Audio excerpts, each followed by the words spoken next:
Evo 9 mjeseci nad Gospićem je jedan teški uteg, taj opasni otpad i otprilike toliko postoji jedna inicijativa Gospić je naš dom. Dvoje predstavnika ćemo pozdraviti ovdje. Darija Došen, ujedno i predsjednica Ličke ekološke akcije LE i predstavnica Gospić je naš dom inicijative. Darija, dobar ti dan. Dobar vam dan i hvala na pozivu. Evo Vjeko Bušić, isto tako iz inicijative. Vjeko, dobar dan.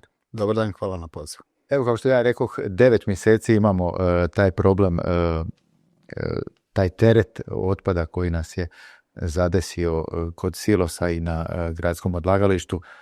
I vi ste vrlo brzo, Darija, krenuli sa osnivanjem inicijative. Pa tako je, mislim, sam je ovaj slučaj postao javan negdje 15. veljače i tako trajalo je par dana, onako neka panika, svak nešto govori i priča što treba se nešto pokrenuti.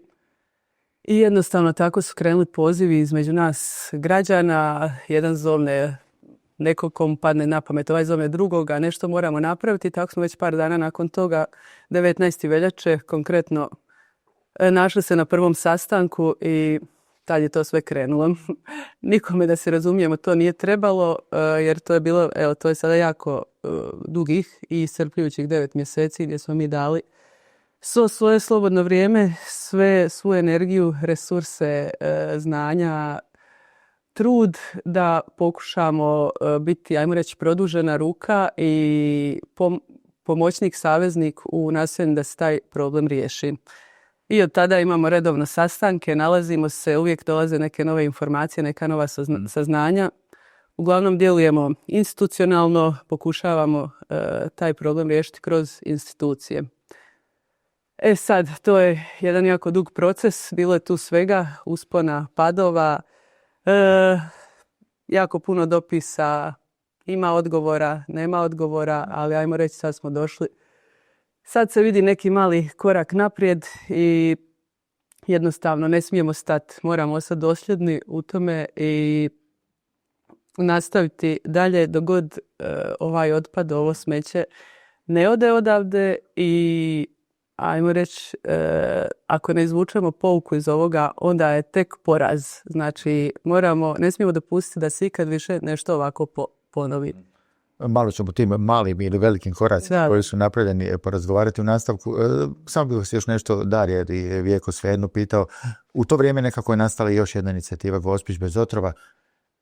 Trebaju li dvije inicijative ili trebamo biti svi jedinstveni? To je uvijek pitanje koje se, ja mislim, provlači svih ovih 9 mjeseci. I kakva je suradnja s tom inicijativom? Pa mislim da smo mi svi jedinstveni jer imamo svi jedan cilj. To je taj zajednički cilj da sanacija bude što prije i da otpad ode odavde. Svaki ima svoj način djelovanja. Mi surađujemo, u kontaktu smo, oni više idu na neki svoj način, prosvjedi i tako, a mi idemo kroz institucije. I čak mislim da je to ok da imaju dva različita smjera i onda je možda još veća šansa da će onda uroditi plodom to djelovanje. Evo, Vjeko, nekako ste se, ako mogu tako reći, profilirali kroz ovih 9 mjeseci kao neka pravna ruka, ako mogu tako reći, ove inicijative i udruge LEA. Ajmo se malo provući kroz ovih 9 mjeseci. Kako je krenulo? Da je negdje spomenula, možda je riječ panika pretjerana, ali meni se čini da ono kako je bilo prije 9 mjeseci, malo smo odmakli. Ne mislim naravno na vas, nego na cijela događanja oko otpada. Tako je, evo, mogu reći možda da izgleda da sam ja ta jedna produžena pravna ruka inicijative, ali moram istaknuti da imamo u inicijativi još dvoje pravnika, našu Martinu i Jasminu. U tom dijelu nekako mi najviše se bavimo tim jednim pravnim okvirom kako bi mogli to rješavati, ali i svi drugi članovi inicijative što sa svojim znanjem i zalaganjem znači pridonose svemu tome. Slažem se da je sigurno dojam u javnosti da se zapravo malo odmaklo i možemo reći da je to i činjenica, ali odmah smo na početku dobili od onih koji imaju iskustva u borbi sa otpadom, od članova Zelene akcije, od članova drugih inicijative, da su nam rekli ovo vam nije sprint, ovo je maraton. I zapravo tko bude dovoljno dugo uporan, tko bude zapravo tu temu stalno držao aktivnom, tko bude djelovao oko toga, tko bude i pozivao građane da se osvijeste. Znači, jer mi moramo znati da općenito u Hrvatskoj, a pogotovo ako u nekim manjim sredinama, vi stalno imate dojam da ljudi misle da je taj problem će neko drugi riješiti.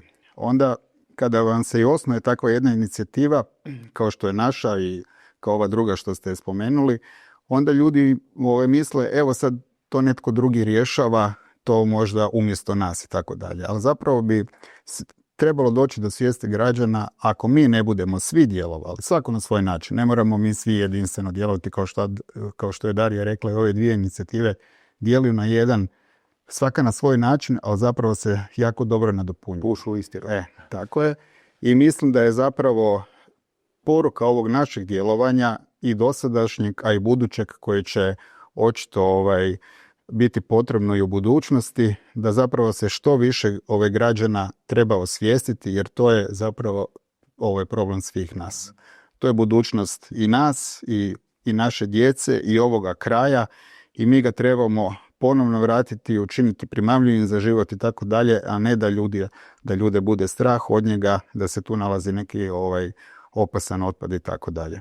Mogu reći da smo mi u svemu tome zapravo bili jako neiskusni, jer kao što je Darija rekla, mi smo bili nekakvi prijatelji, poznanici koji su se okupili i bilo je prvo što sad radite, kako nastupiti. Da li sad sjest u auto, odmah ići negdje prosvjedovat, da li nešto napraviti. Onda smo zapravo zaključili da bi bilo dobro napraviti jedan javni apel koji je u roku 10 dana je potpisalo oko 2.500 ljudi, znači najviše iz Gospića, ali iz ostalih krajeva Like, što ćemo poslije spomenuti, jer ovo je problem zapravo koji bi uzročno, posljedično možda čak i više mogao pogoditi neke druge krajeve Like, ne sam Gospić, kao što su Otočac i Senj koji se opskrbljuju vodom i koji se nalaze nizvodno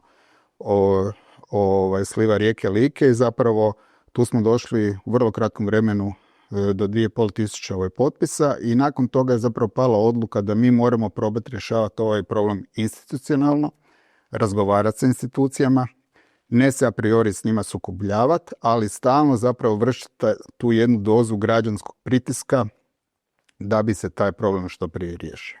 Dojam je da on ide sporo, ali vjerujemo da ćemo sa ovim načinom djelovanja, znači sa ovim pritiskom, suradnjom i tako dalje uspjeti u konačnici da će ova zapravo bi tako rekao jedna ekološka katastrofa biti ipak uspješno na kraju riješena. Da, vi ste samo da podsjetim gledatelju pucali, ako mogu tako reći, na pučke pravobranitelje, tako i na saborski odbor imali ste evo njihov dolazak. Je li to po vama polučilo neki uspjeh?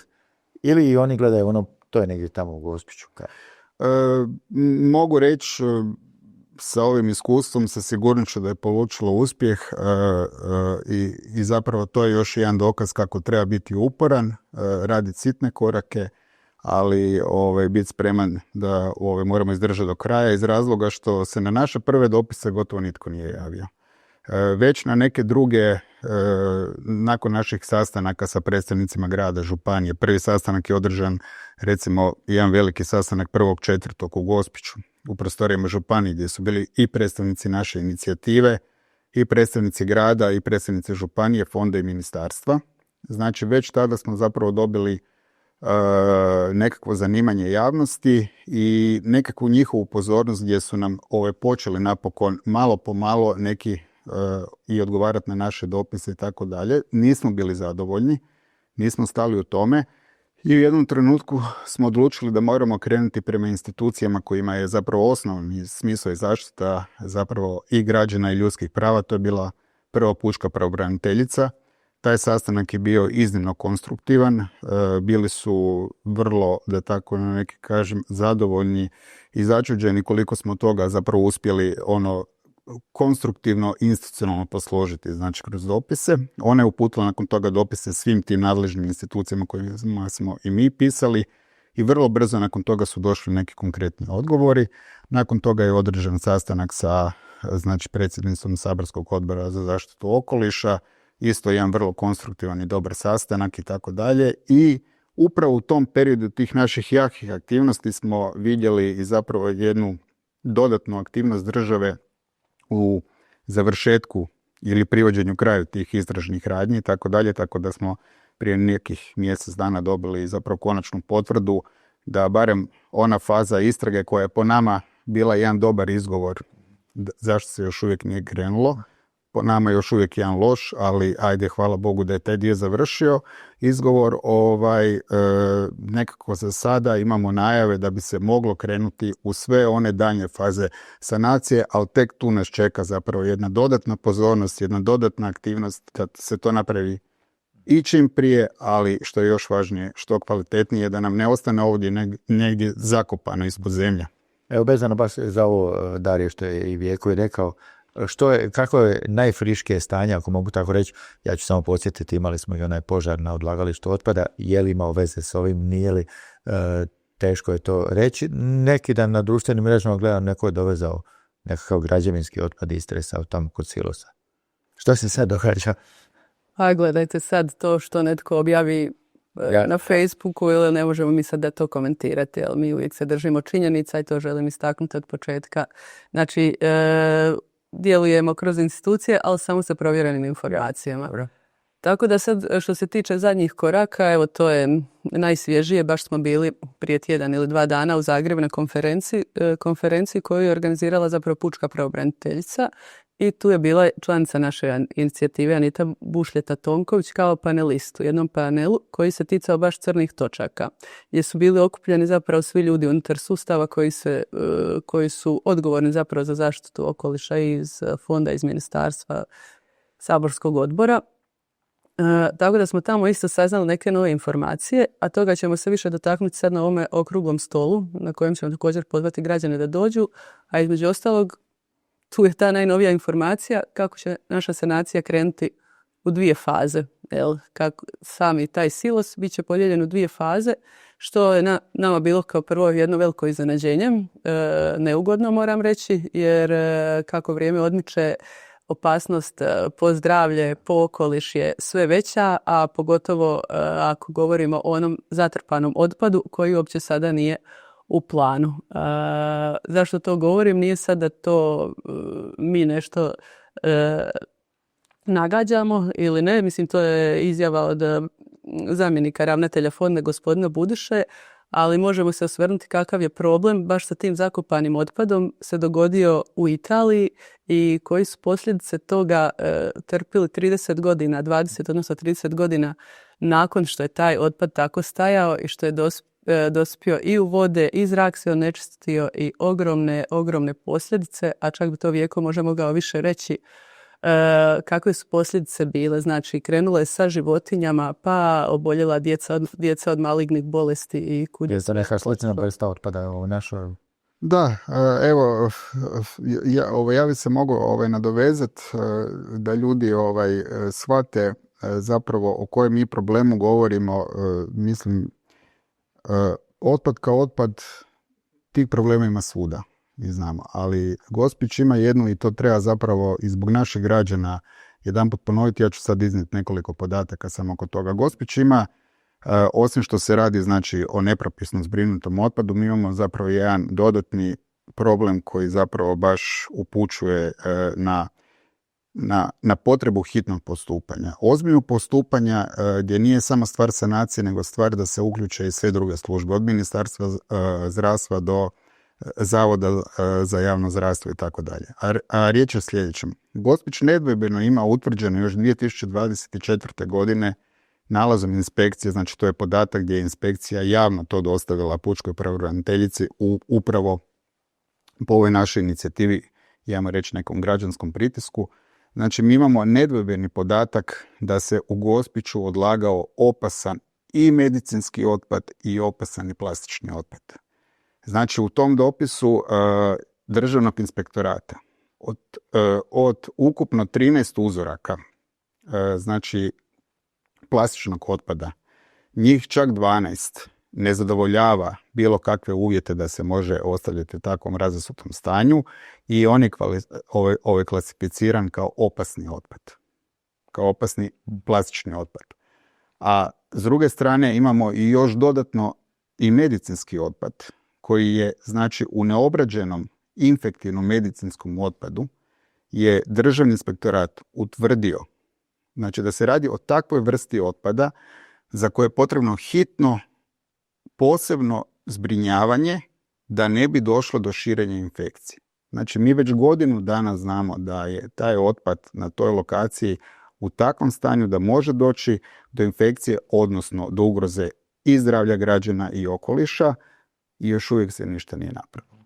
S druge strane, onaj obrađeni infektivni otpad također ima povećane, znači, količine ugljičnog dioksida koji također onda predstavlja, znači, veliku opasnost za građane.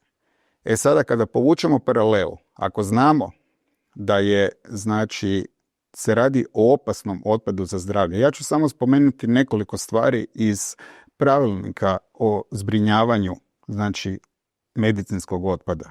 Taj otpad ne smije doći u dodir s oborinskim vodama. Znači, on već nekoliko godina stoji u Gospiću na otvorenom, znači dolazi svako malo u dodir s oborinskim vodama. Taj otpad ne smije biti duže od 15 dana na temperaturi većoj od 15 stupnjeva prema tom pravilniku. Znači, mi imamo nesnosne vrućine i tako dalje. Taj otpad ne smije biti na propusnim podlogama. Mi ga imamo vjerojatno zakopanog u zemlji. Taj otpad ne smije doći u dodir sa bilo kakvim životinjama, a posebno glodavcima, pticama i kukcima. Mi ga imamo otvorenog i znači tako dalje.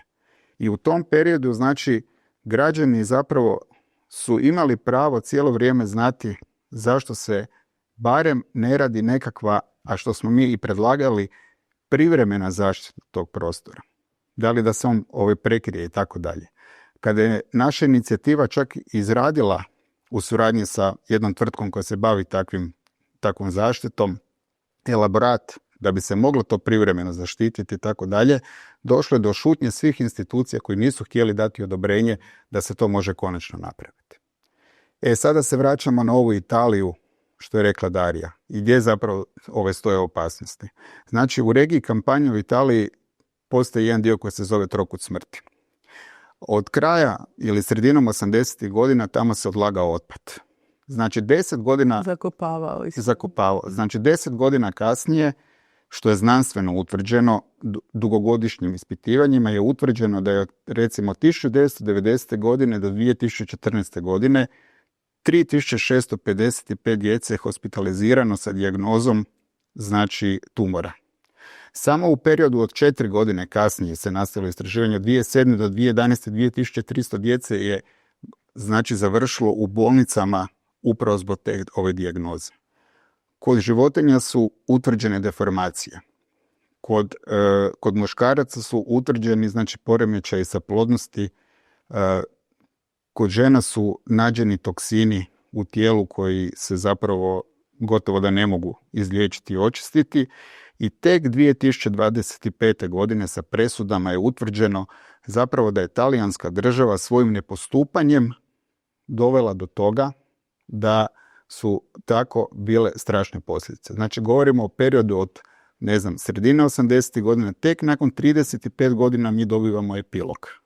Trebamo se baviti takvog scenarija. Mislim da... Smo stručnjaci, ali evo, možemo. Mislim da svakako takvi primjeri nam daju zapravo za pravo, ali i na dužnost, da moramo postupati i vršiti pritisak da se nešto napravi.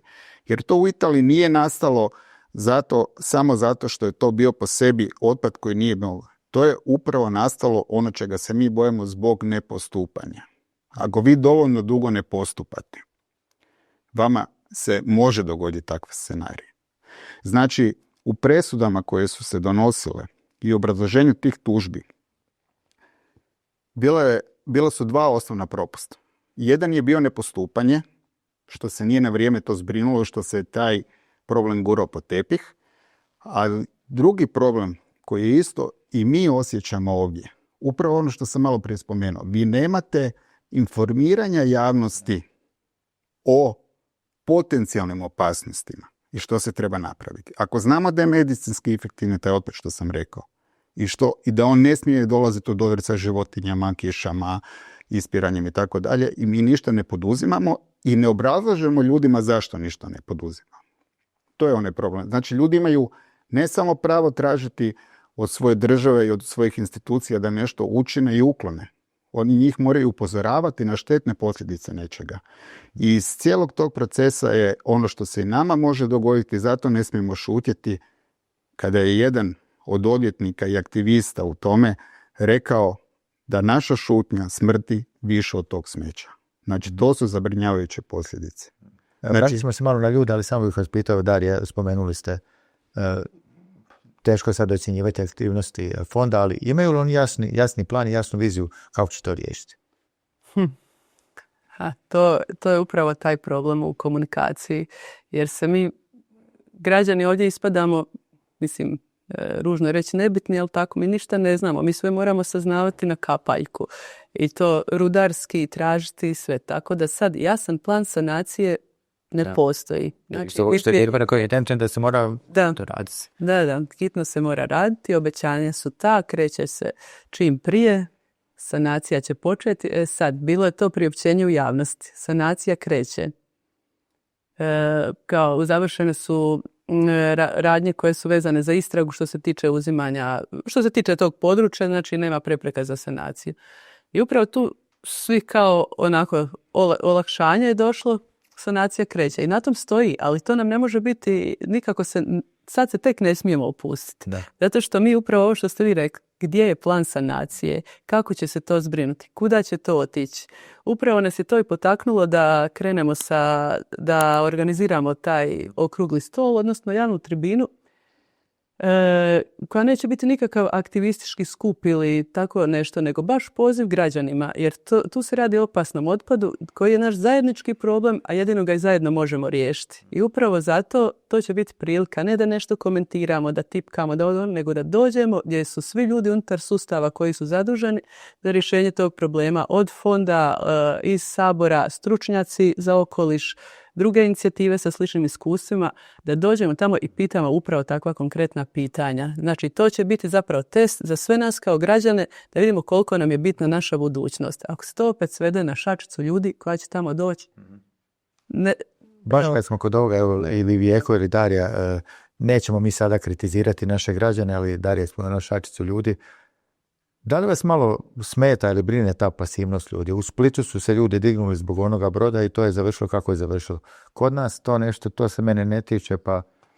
Pa gledajte ovako, ja nikada ne bih, zapravo ja smatram da ne treba u tom smislu biti kritičan na način da nekoga prozivate.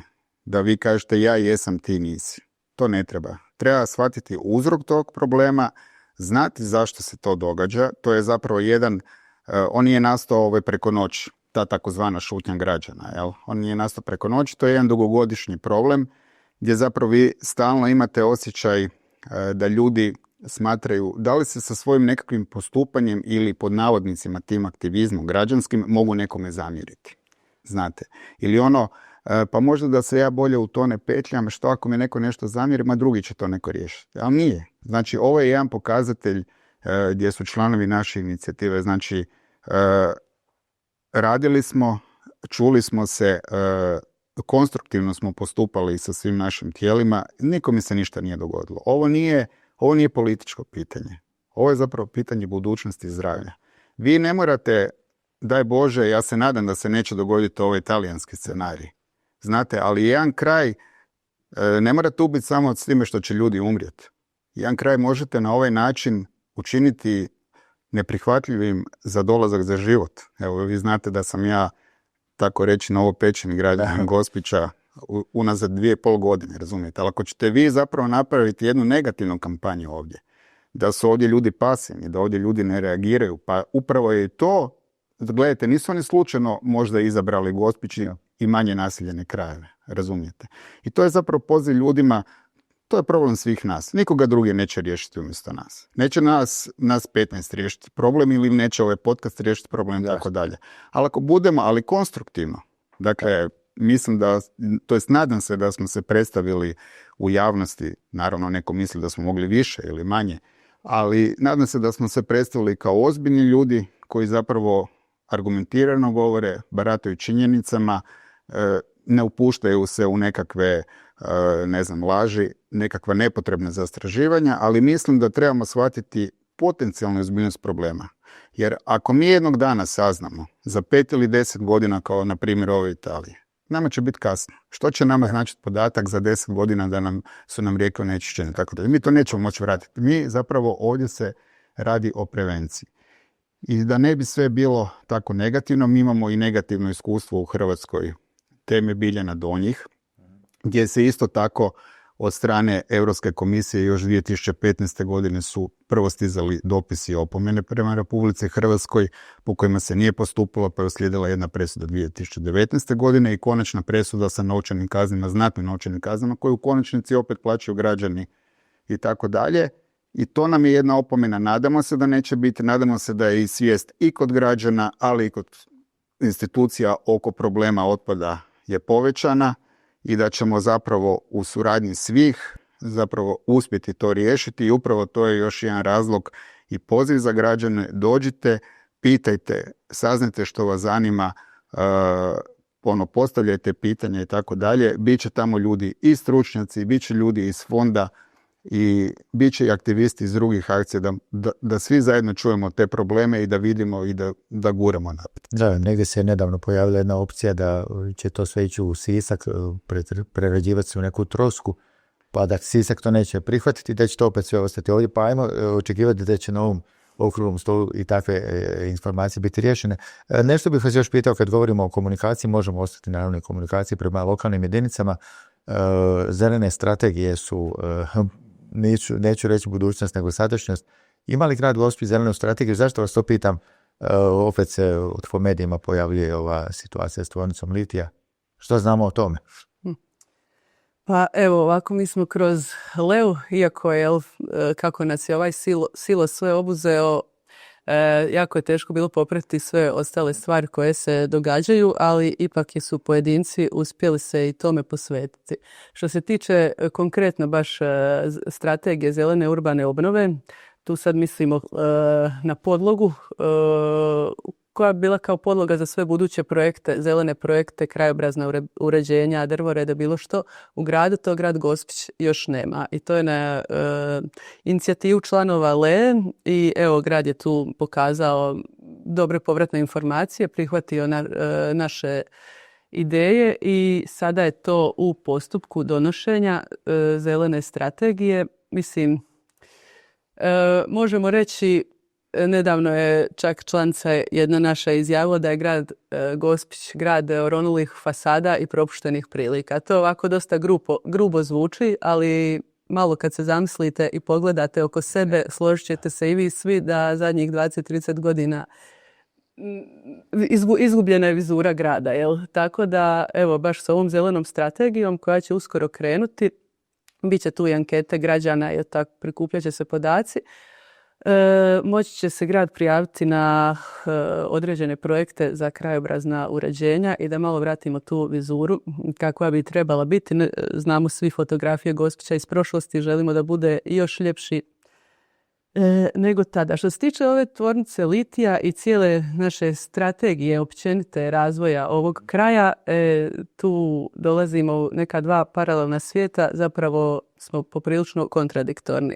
S jedne strane njegujemo zeleni turizam, održivi turizam, hvalimo se tom našom likom, Bogom danom regijom gdje imamo planine, izvorsku vodu, prirodu za poželjeti, a s druge strane dovodimo, znači neshvatljivo je dovesti kemijsku industriju u krško tlo. Znači vidimo sad, nemamo ništa protiv industrije, da se razumijemo, industrija je svakom kraju potrebna, ali ne promišljamo, ne znamo koga dovodimo, što ćemo s tim dobiti, a što izgubiti. To treba staviti sve na vagu. Ko će se tu zaposliti, a kakve su posljedice uopće ne možemo ni zamisliti. Znači, ako dođe do propusta u radu, znači cijeli ekosustav je ugrožen, a samim time i ljudi. Tako da u strahu smo da se ne dogodi još jedna crna točka, još jedan silos i kako da kažem, ko će to kontrolirati? U tom je najveći problem, jel? Vidimo kakve su bile kontrole kod silosa. Da. Zato baš pozivam i apeliram građanima ovo što ste rekli, pasivni smo. Da, spavali smo predugo. Da nismo spavali, možda se ne bi desio ni ovaj silos, da je bilo tog aktivizma. Baš zato moramo ostati dosljedni. Ne smijemo posustati. I tko god uoči neke nepravilnosti, ne samo oko te tvornice, ali bilo gdje, neka prijavi. Nema straha. Što će nam strah ako nam je zdravlje ugroženo? U zdravlju smo svi jednaki. Nema tu naši, vaši ili ne znam čiji. Svi smo jednako i nema toga ko se može obraniti. Tako da pozivam sve da ako bude bilo kakvih sumnjivih tamo, da se vidi da se nešto izljeva uz neki potok, da se uoči neka neobična boja, da se vidi da se na poljima rade neke bušotine, bilo što, da se to prijavi. Ne smijemo šutjeti jer gotovi smo. Nakon toga povratka... Kao što si rekla, sada se pojavljuju ljudi koji su vidjeli kamione, koji su vozili, koji su sve znali, od tad su svi šutjeli.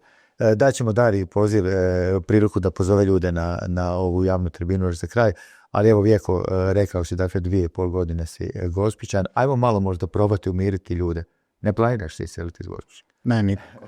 I pozvao bi ljude da nas dođu, ako neće doći živjeti kao ja, da nas barem posjete. Nadam se uskoro i bez ovog smeća.